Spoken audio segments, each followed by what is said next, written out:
অনেক বেশি proud feel করছি। আমি মনে করি এটা একটা হিস্ট্রি আমাদের জন্য।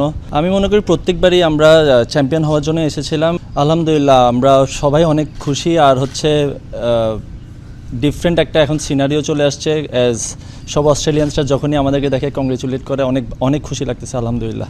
মানে আপনি তো এর আগেও ডারউইন একবার এসেছেন, মানে এইরকম প্রাউড কখনো ফিল করেছেন? For the very first time অনেক বেশি প্রাউড ফিল করছি। আমি মনে করি এটা একটা হিস্ট্রি আমাদের জন্য। আর আমি আগেইন কংগ্রেচুলেশন জানাতে চাই আমাদের ন্যাশনাল টিমকে। ভাইয়া, মানে টপ এন্ড টি-20 বড় একটা টুর্নামেন্ট আসলে, এর আগেও বাংলাদেশ দুইবার পার্টিসিপেট করেছে। এইবার আসলে লক্ষ্যটা কি থাকবে এবং আপনারা চ্যাম্পিয়ন হওয়ার ব্যাপারে কতটুকু আশাবাদী? আলহামদুলিল্লাহ আমাদের টিমটা আমি মনে করি হচ্ছে কিছু সিনিয়র আর হচ্ছে কিছু ইয়াং ট্যালেন্ট নিয়ে টিমটা গড়া হয়েছে।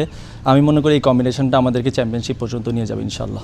আপনি ক্যাপ্টেন্সি করছেন, রিয়াদ ভাই এখানে আছেন, আসলে রিয়াদ ভাইয়ের রোলটা কেমন উপভোগ করছেন রিয়াদ ভাই? এবং রিয়াদ ভাই তো আগে ক্রিকেটার হিসেবে আপনার সতীর্থ ছিল, এবং কোচ কীভাবে দেখছিলেন? না, উনি ভালোই আমাদেরকে গাইড করতেছে। যখনই কোনো প্রবলেমে পড়তেছি আমরা ওনার কাছেই যাচ্ছি, উনি নিজের থেকে এসে আমাদেরকে হেল্প করতেছে। আই হোপ এটা আমাদের জন্য উনি মেন্টর হিসেবে আসা একটা ফলপ্রসূ রেজাল্ট দেবে আর কি ইনশাআল্লাহ। আপনি এক্সপিরিয়েন্স এখানে, শামীম পাটোয়ারি আছেন, সাব্বির রহমান আছেন, এই শামীম এবং সাব্বির ইনক্লুশনটাকে অ্যাজ এ ক্যাপ্টেন আপনি আমি মনে করি এটা টিমের জন্য অনেক বেশি পজিটিভ একটা দিক। অ্যাজ ওদের ইন্টারন্যাশনাল যেটা এক্সপিরিয়েন্স আছে ওইটা আমাদের টিমের সাথে শেয়ার করবে। আর দে আর হেল্পিং আস অ্যাজ যারা ইয়াং প্লেয়ার্স আছে সবাইকেই অনেক হেল্প করতেছে। ওদের সাথে জেল করে ইনশাল্লাহ আমাদের টিমটা অনেক ভালো রেজাল্ট করবে ইনশাল্লাহ। ভাই, মাহমুদুল্লাহ রিয়াদ আছে, ইমরুল কায়েস আছেন, এই যে জাতীয় দলের যারা আছে সবাইকে টিমের কোচ হিসেবে আনা হচ্ছে, এটা কীভাবে দেখেন আপনি? আমি মনে করি এটা ক্রিকেট বোর্ডকে একটা ধন্যবাদ জানানো দরকার। অ্যাজ আমাদের প্লেয়ারদের জন্য অনেক বেশি ভালো হবে। রিসেন্টলি ওনারা আপনারা যদি দেখেন দুইজনই কিন্তু এখনও ক্রিকেট ফুললি ছাড়ে নাই, লিস্টে খেলতেছে। সো আমি মনে করি ওনাদের মাঠের অভিজ্ঞতাটা আমাদের সাথে শেয়ার করে খুব ভালো একটা জিনিস হবে। ভাই, টপ এন্ড টি-20তে বরাবরই বাংলাদেশ ভালো করে থাকে। একদম প্রথম সিজনে রানার্স আপ, পরের সিজনে যদিও মানে ফাইনাল খেলা হয়নি। এবার কি একটু চ্যাম্পিয়ন হওয়ার লক্ষ্যটা আছে কিনা, এবং বাংলাদেশ দলের এমন পারফরমেন্স আপনাদেরও আসলে ভালো খেলতে বা ভালো কিছু করতে এখান থেকে মোটিভেট করবে কিনা? আমি মনে করি প্রত্যেকবারই আমরা চ্যাম্পিয়ন হওয়ার জন্য এসেছিলাম।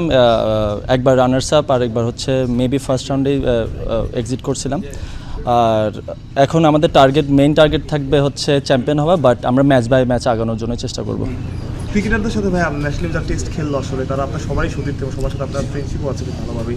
তাদের সাথে দেখা হয়েছে কিনা, টেস্টের ব্যাপারে কথাবার্তা হয়েছে কিনা, যদি একই শহরে আছেন? হ্যাঁ, টেস্টে শুধু জাস্ট আমাদের সৌম্য আর সাদমার সাথে দেখা হয়েছিল, বাট ওরা অনেক বেশি হ্যাপি আর আমরাও তাদের সাথে হ্যাপি। একসাথে ডিনার করা হয়েছে। এমনিতেই গতকালকে পারফরমেন্সটা পুরো দলকে আসলে নিশ্চয়ই বাকি ক্রিকেটারদের আপনি দেখেছেন, তাদের মধ্যে আলোচনাটা কি হচ্ছে, তাদেরকে কিভাবে উদ্বুদ্ধ করছে? আমরা দেখেছি যে তারা মাঠেও গিয়েছিলেন খেলা দেখতে। হ্যাঁ, আবার বলুন। বললাম যে গতকালকের জয়টা আপনার পুরো দলের ক্রিকেটারদেরকে ঠিক কিভাবে উদ্বুদ্ধ করছে, এবং এই যে আপনাদের সঙ্গে যে ক্রিকেটাররা রয়েছেন তারা জয়টাকে কিভাবে দেখছেন, এবং তারা সেখান থেকে আসলে কি নেওয়ার চেষ্টা করছে? আমাদের টিম অনেক এনার্জাইজড, আমরা অনেক বেশি বুস্টেড আপ হয়েছি।